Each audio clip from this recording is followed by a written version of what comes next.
नमस्कार दोस्तों। इस वीडियो में हम लोग विभाजन को समझने का प्रयास करेंगे। अर्थात विभाजन के बाद, भारत पाकिस्तान बंटवारे के बाद हमने जो मदद, मानवता और सद्भावना का प्रदर्शन किया था, उसकी भी यहाँ पर चर्चा होगी। पूरी दुनिया में भारत के विषय में ये पढ़ाया जाता है कि आज़ादी के वक्त यहाँ पर हिंसक दंगे हुए, हिंदू मुसलमानों में आपसी सौहार्द समाप्त हो गया और एक दूसरे के खून के प्यासे हो गए थे। तो उन लोगों को यह भी समझना चाहिए कि उस दंगे के पीछे भी बहुत कुछ था।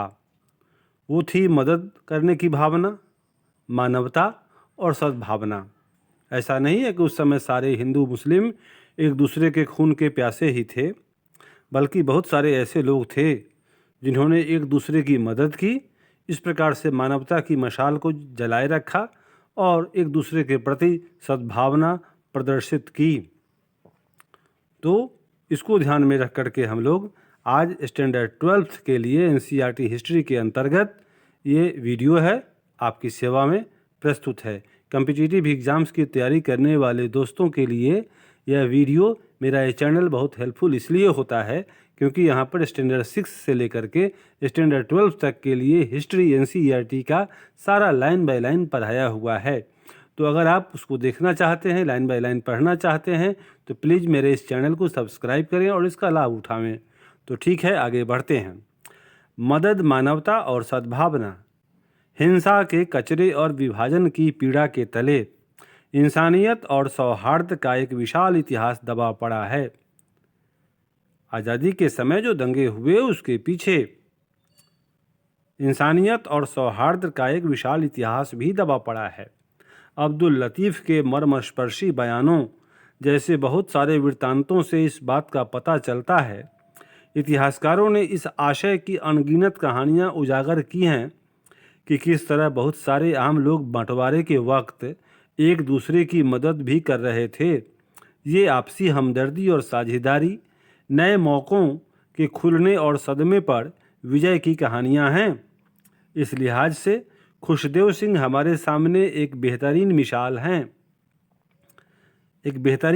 हैं। खुशदेव सिंह एक सिख डॉक्टर थे और तपेदिक के विशेषज्ञ थे। तपेदिक बीमारी है, टीबी, इसके वे स्पेशलिस्ट थे। वे उस समय धर्मपुर में तैनात थे, जो अब हिमाचल प्रदेश में पड़ता है। दिन रात लगकर डॉक्टर साहब ने असंख्य प्रवासी मुसलमानों, सिखों और हिंदुओं को बिना किसी भेदभाव के एक कोमल स्पर्श, भोजन, आश्रय और सुरक्षा प्रदान की।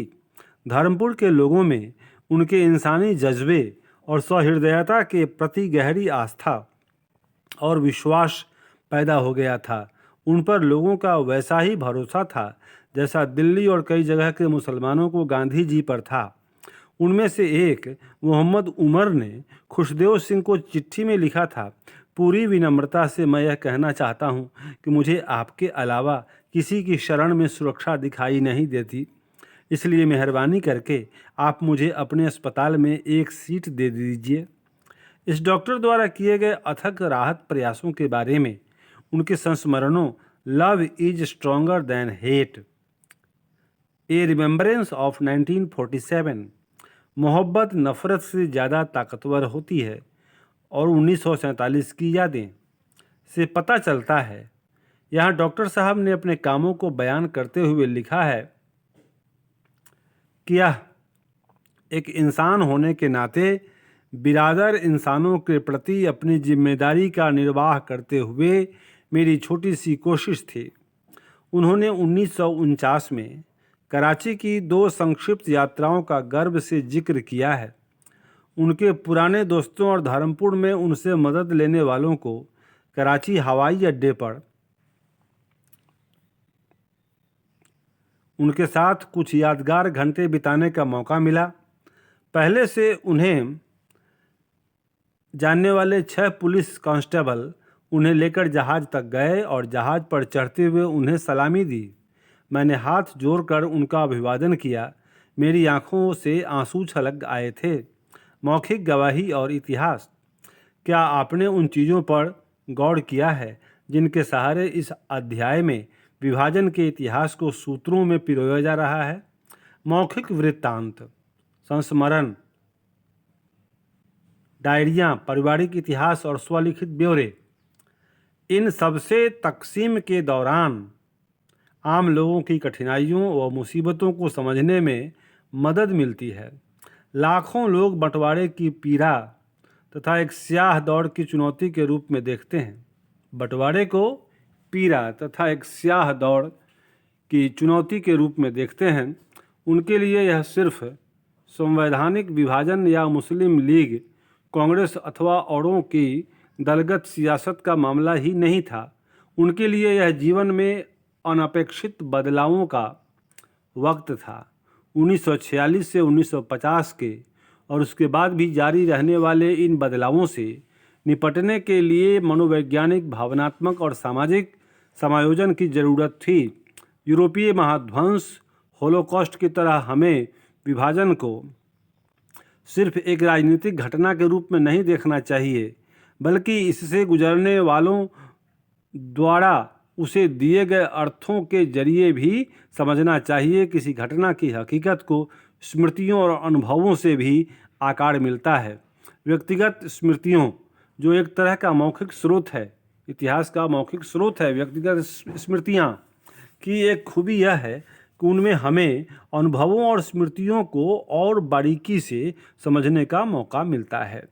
इससे इतिहासकारों को बंटवारे जैसी घटनाओं के दौरान लोगों के साथ क्या क्या हुआ, इस बारे में बहुरंगी और सजीव वृत्तांत लिखने की काबिलियत मिलती है। सरकारी दस्तावेजों से इस तरह की जानकारियां हासिल कर पाना नामुमकिन होता है। सरकारी दस्तावेज नीतिगत और दलगत मामलों तथा विभिन्न सरकारी योजनाओं से संबंधित होते हैं।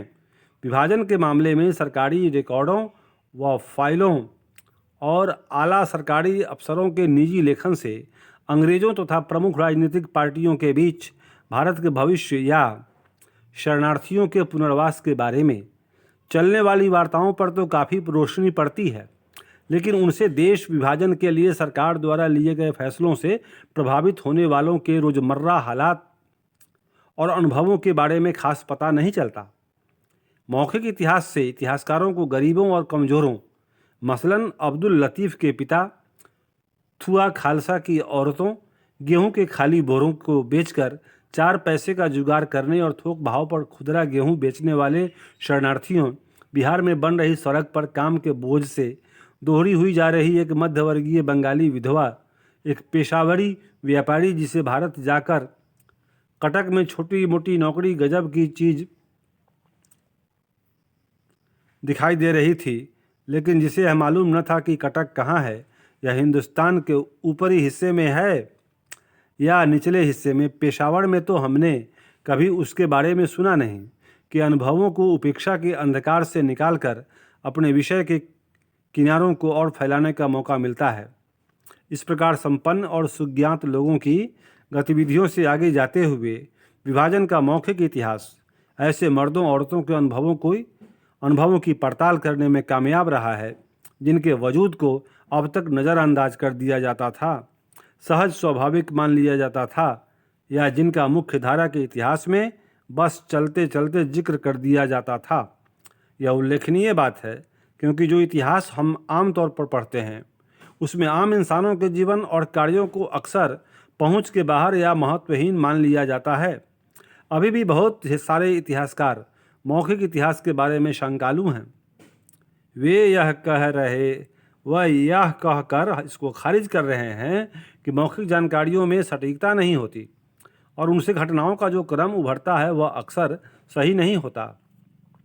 इतिहासकारों की दलील है कि निजी तजुर्बों की विशिष्टता के सहारे सामान्यकरण करना, यानी किसी सामान्य नतीजे पर पहुंचना मुश्किल होता है। उनका कहना है कि इस तरह के छोटे छोटे अनुभवों से मुकम्मल तस्वीर नहीं बनाई जा सकती और सिर्फ एक गवाह को गवाह नहीं माना जा सकता।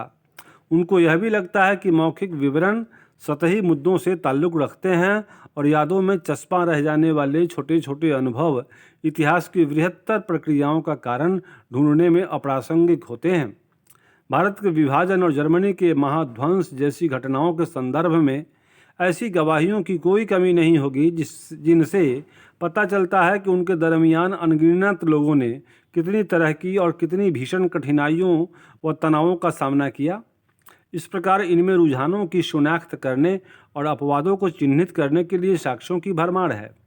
मौखिक या लिखित बयानों की तुलना करके उनसे निकलने वाले नतीजों को दूसरे स्रोतों से मिलाकर देखने और आंतरिक अंतर्विरोधों के बारे में चौकस रहते हुए इतिहासकार किसी भी दिए गए साक्ष्य की विश्वसनीयता की तौल कर सकते हैं।